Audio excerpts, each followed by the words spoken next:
This is the only thing I have had today. My stomach's going to be growling. I'm not in a great mood.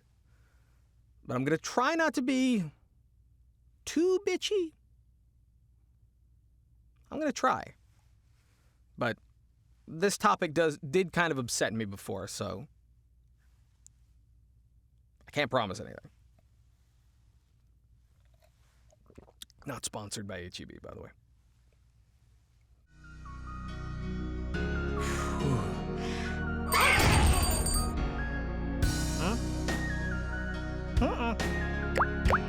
So, the topic of today is something that I wanted to postpone doing this video on this topic because it upset me for a little while, just because it was so...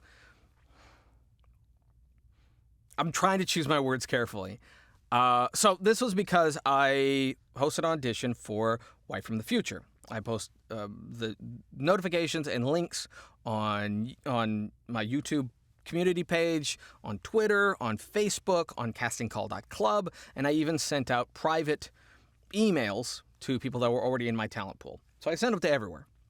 And I got about 500 or so auditions.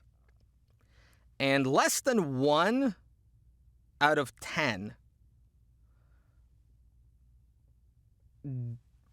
didn't have these issues. Or at least they weren't that bad. The majority pretty much had every single one of these issues. Now, I was going to email people individually and kind of let them know kind of what was wrong with their audition to hopefully kind of help them. But after about 400 of those, I decided to not target people individually. First of all, I don't want anyone to think that they're being targeted. You're not. If you are one of these people, this is just to help you. There's no real reason to be ashamed. Most people make these kinds of mistakes when they're first starting out, so it's not that big a deal. It only kind of bugged me a good bit because there was so many. And I had to listen to every single one of them because I listened to every single audition. Not like some casting directors who pick and choose. I listened to every single one of them. So it kind of bugged me. Also, and the reason I'm going to try not to go off on any kind of tangents is because I am emotionally and physically not doing too well. A lot of stress for various different reasons. Trying to find a house to move into that actually has like enough space for a studio, a real studio. Couldn't find one that had a walk-in closet, so I'm going to have to build one, which is going to take a little bit of time, which means that I have to build a temporary one while I'm building an actual standalone, basically whisper room of my own. And it's been a headache to try to find the right location. I have a friend in the hospital, which does sound like she's going to be fine, but still, I worry about her. Then I have another friend going through some stressful stuff, and I've had multiple friends and multiple people in the past month tell me stuff about me that really, really upset me. Mostly just because it was stuff that I should have heard a long time ago, or it's stuff that completely conflicts. And I'm just fair warning. Fair warning. Go into this one. If I go off the hinges a little bit, know that it's not you. I want you to know that it is not you. It is just because I'm trying to help, and I may not be in the best mood right now. So, let's go right into this. These are 5 things that I think will help you do better auditions. I've done videos like this before, but I'm going to try to... I was very general before. This kind of stuff is the things that I personally listen to. And not every single casting director, not every single project, not every single studio, not every single director are actually going to be looking for these things. Not every single one, maybe. Depends on where in the industry. And higher up in the industry, they're probably going to demand more nuance. But for me, these are the things that I look for, and these are some things that you should probably consider, probably should think about. And first off the bat is following the instructions. Just right out of the gate, follow the instructions. If there is a request, if there is something that is being asked of you in the audition, please do that thing. It may seem trivial. It may seem pointless. Like if, for example, they ask for a certain number of seconds of silence at the beginning. Do that. Because, and here's why. Some people, and I've done this on occasion, may want basically a small sample of your noise floor at the beginning so we can hear that. Or put it at the end. Sometimes they ask for it at the end. If that's in there, please do that. Don't just, why would I need to do that? And just not do it. Another example is labeling. And this one really bugged me because I kept getting, I would say half of the auditions were filed exactly the same way with no name of the character and no name of the actor. It was basically just audition, or it was just a number, or it was the title of the project. Generally speaking, when I want someone to audition, what I'll have is please audition with the character name and then your name. Character name, your name. Normally character name _ your name. That's generally how I like to have these files. Here's why that's important. What I normally do is I will take all of the auditions and I will put them in folders. And I will store all of them, and I'll have each folder for each character. And so all the characters have their own folder, and all the auditions for that character go into that folder. And it's easier for me to sort them really quickly. And then if I have your name, if I have the file, then I can more easily track you down. If for some reason I'm doing like what I did with Wife from the Future, and I'm doing auditions from multiple different platforms, I have a way of tracking you down. I have a way of finding you. On castingcall.club, this is where the majority of these came from.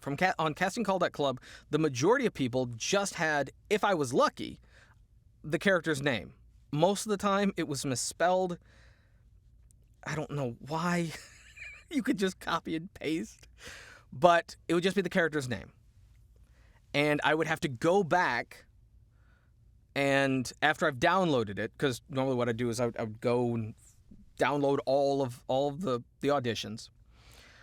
But what I would have to start doing is I would download it, then I'd go back into the download folder, and I would copy and paste the person's name. I'm doing their job.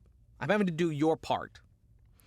And I'm having to put their name or their title or whatever description or pseudonym they use on that platform, and then I'm having to file it. I'm doing that.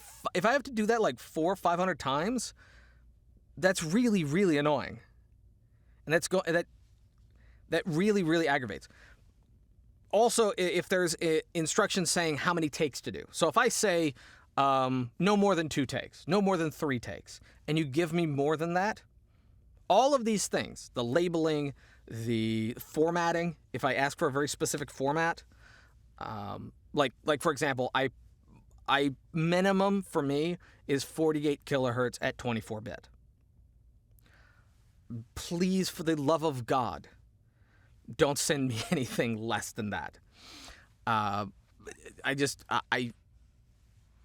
you do 44.1 at 16-bit, quite regularly, it doesn't sound as good as it would anything else. It doesn't give an accurate representation of your noise floor. I don't know how much of the digital noise is actually from your interface and how much of that is just from it being compressed into a smaller format, and then being compressed further when it goes through whatever website it's going through. All of these things, the labeling, the format, the number of takes, all that stuff, if none of that is followed, it it puts kind of a red flag on whether or not this person is going to be able to follow instructions. If this person is actually going to be able to understand and follow the script. Because the script is a bunch of instructions, a bunch of information. It's telling you what to do in what steps and what to follow.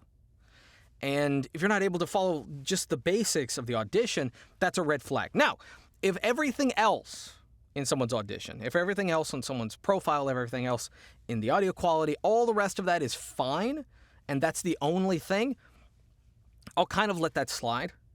But generally speaking, it's a big red flag. It also kind of shows a kind of amateur approach, because you really should pay attention to all the details. They're there for a reason. I have not seen any. I'm sure there are some smaller independent teams or smaller independent clients that nitpick just because they think nitpicking makes them seem more important, or nitpicking for the sake of control. But generally speaking, if there is information there, if there are instructions, please follow the instructions. They're there for a reason. So that's number one. Number two is, and this one's something that I cover a lot, and that was just acoustic treatment. That one's your recording space, kind of where you're recording. Don't be recording in an untreated bedroom. Don't be recording in a bathroom. Don't be recording in a closet. Like, if your studio that you're recording in is not able to be recorded in, if you're not proud of it, if you know that there's problems, wait to do the audition. Put up some more blankets. Buy some bed topper and put that on the walls. It actually does not cost that much and does not take that much time to at least decently treat a space to the point that the audio is going to be good. Also, there was a couple times where I could clearly tell they had their room door open, and I could hear people talking in the hallway, or I could hear a dog barking. Close the door. Close the door. For the love of God. I don't, like, some of these things blows my mind. I have no idea why anyone would think that that's okay, but it's not. Here is why treatment is so important. For those who don't know, for those who have not watched my other videos, if the space is well treated, even if you're on a different mic than another person, it's easier, as long as it's recorded cleanly, it's easier to mix and match different talent together than if they're on the exact same mic but in different treatment. Because if, let's say that I need to make someone sound like they're outside, or I need to make someone sound like they're in a hallway, the same character, they're going to be in different kinds of environments, in different scenes, with different people. If I can't hear the room in your audio, there's no echo, there's no reverb, there's no heavy bass, there's no noise outside, I can add all that stuff in that I need for the scene, for the production. But I can't take that stuff away. So if it's already there, I can't remove it. It has to be a clean slate that I can work with. And there's everybody that got the roles, everybody that I did end up working with, all had different kinds of treatment, all had different kinds of spaces, all had different microphones. Their entire space and the budget was varying degrees. But I was able to work with them because it was still treated well. The audio was still clean. Even if the mics are different, even if they're recording into different software, it didn't matter. The area, the quiet place they were recording didn't color their audio. It's really, really important. Number 3, and this one just kind of goes further into audio quality, but this one's more the basics of mic technique. You gotta know the basics. And that includes pop filters, where to be in association with the mic, and just some general concepts. involving your body, your voice, and the microphone. First of all, you don't got to get too close to the mic if it's character work. The proximity effect is generally not good when it comes to character work. Because again, I can't remove that. I can't remove that bassier, fuller low end would you get when getting close to the microphone. It's harder for me to remove that. So that's it. That's as far as you got to go. That's as close, that's as far. Generally within that area, that's it. There's too many people that were getting right on the microphone with no pop filter. And I don't know what you're doing. I don't know what kind of mic, who told you that? Whoever told you that that's what you need to do, they should be beaten. I'm sorry if they misled you, but they should be beaten. You got to get further away. Also, you don't have to speak straight down the barrel of the microphone. For the majority of character work, 45 or 30-degree angle, you don't got to speak right down the barrel. This will help you with a lot of plosives. This will help you with a lot of popping. And it's just a more natural sound than going right down the barrel, getting real close. A good way of thinking when it comes to character work, and that's again where most of this is coming from, auditioning for character in video game, is thinking of the project like it is a film. And when there is a medium on the character, which is generally from basically elbows to the top of the head, medium, which is the majority of the dialogue in most films. The shotgun mic, the boom mic that they have overhead is going to be relatively close, and it's not going to be right in their mouth. It's not going to be directly in front of them. It's going to be off to the side. It's going to be over them, and it's going to be at an angle. That's kind of what you should think about when doing character work, is that it doesn't have to be right down the barrel. It's going to sound unnatural. Now, there are a few cases when you'd kind of want that. There are certain kinds of microphones and certain kinds of studio setups that would benefit. But generally speaking, you can have your script and your microphone off to one side and just have it aiming at your mouth. It should aim at your mouth. Your mouth shouldn't aim at it. And then just pop filter, basic pop filter. You don't got to go crazy. You don't need to have a big foam shield over it. Just some basics. Number 4, and this one branches out past just auditions. This one is across the board. This one's performance, this one's demos, this is everything. When it comes to character work, which is probably the most specific and the most taxing in order to have a good career in character work, video game, animation, you gotta have range. Lots of range. Various different kinds of range.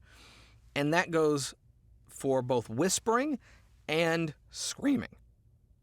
Your space, your setup, your recording software, your microphone needs to be able to both whisper and be able to take yelling. Meaning, if you get really, really quiet and you have to whisper, like let's say I'm doing a scene where the character is supposed to be scared and they're hiding and they're like on the phone calling for help, you got to be able to whisper. Now, if your space isn't well treated and you're whispering, you're talking like this. That means that you have to turn the gain up, and if it's not treated well, all the outside noise, all the reverb, the low quality of the microphone, whatever, is going to be more present. It doesn't have to be perfect, but you have to be able to clearly hear the voice and nothing else. So you have to be able to do that. And then you also have to be able to yell without peaking the microphone and without a lot of reverb. So you have to be able to do those two things. Because I need to know that if I cast someone as something, as a character, I need to know that the full gambit of emotions, the full gambit of performance is available to me. Even if I'm not actually going to ask them to do all these things, like I'm not actually going to ask you to yell to the point that your voice is going to like get ruined, but I want to know that you could, because that helps. That means that your space is treated to that point where you can do that. Now, sometimes I have characters who don't need to be yelling, and I will let that slide. This one's kind of the whole whispering and yelling, it strengthens your audition. It strengthens your chance of getting a role if you have the kind of space, the kind of treatment, the kind of microphone, the kind of setup that allows you to be able to do that, because directors like knowing that they can ask for more. The same thing goes with performance. I don't want anyone who can only read lines the same way. So when it comes to range and variety, I want, if you do multiple takes, I don't want either take to sound the same. I want them to be very unique. I want them to be very different. Even if that means that you read one, basically exactly what you think it is on the script, on the page, exactly how you think it should be performed, and then the second take is wild, that at least shows me that you can do more.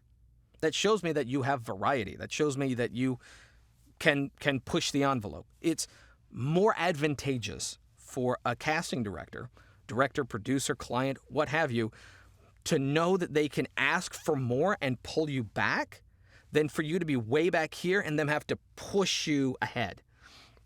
There's been quite a few times that I've struggled working with particular individuals for particular projects and have had to force them up to a particular point.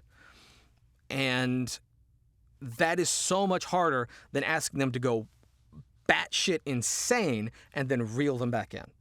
Because if you can go all the way to the top, obviously you can pull back. Everyone can.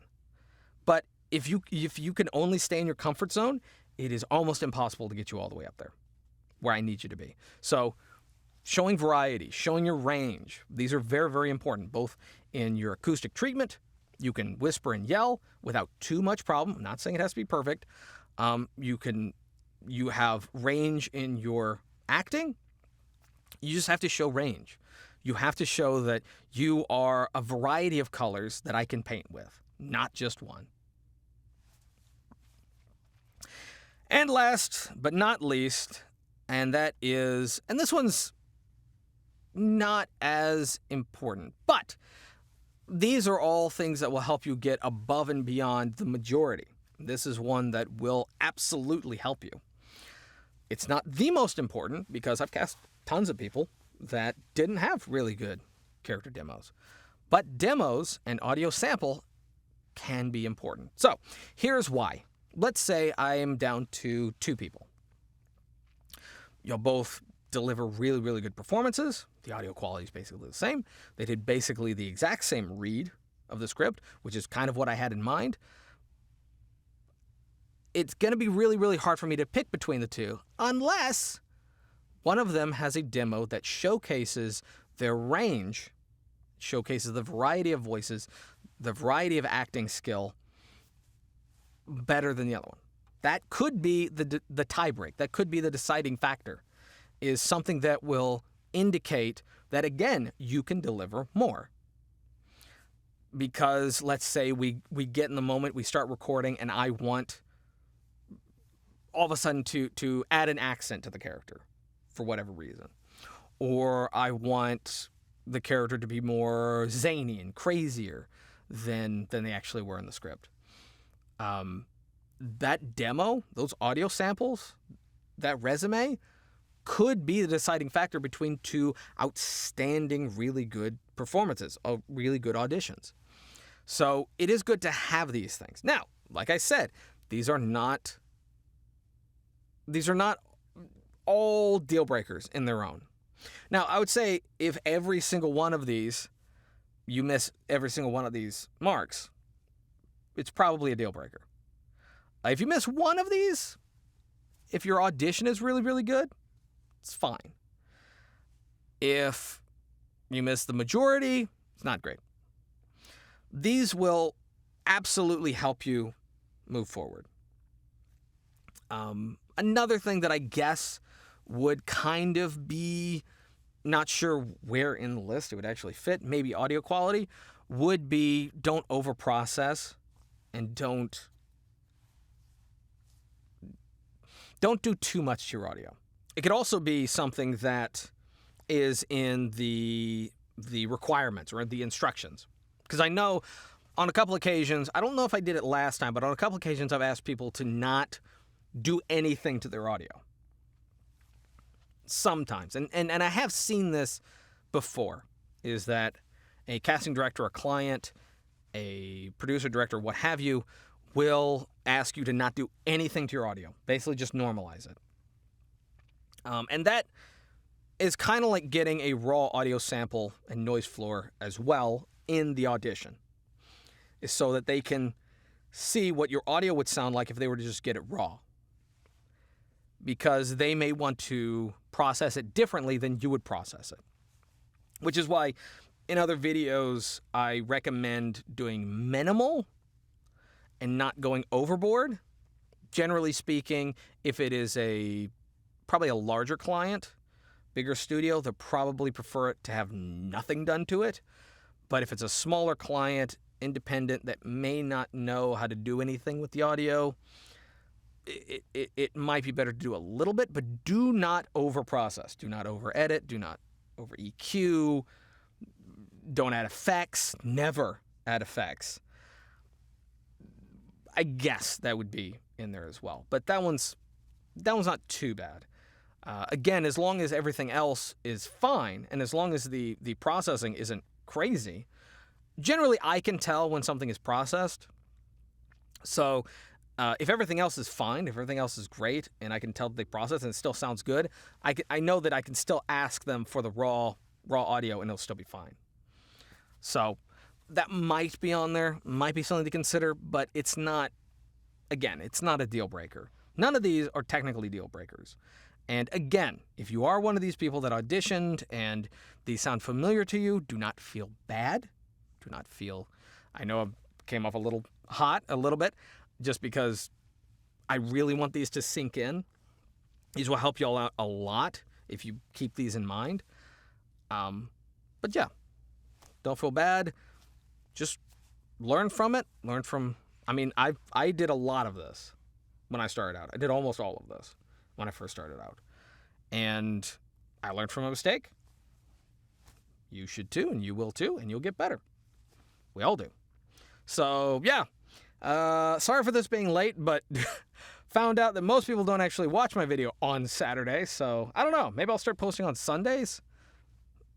I don't know. We'll see. But anyway, thank you guys for watching. If you liked the video, give it a thumbs up. If you didn't, give it a thumbs down. Totally fine. Subscribe if you're new. Bell for notifications.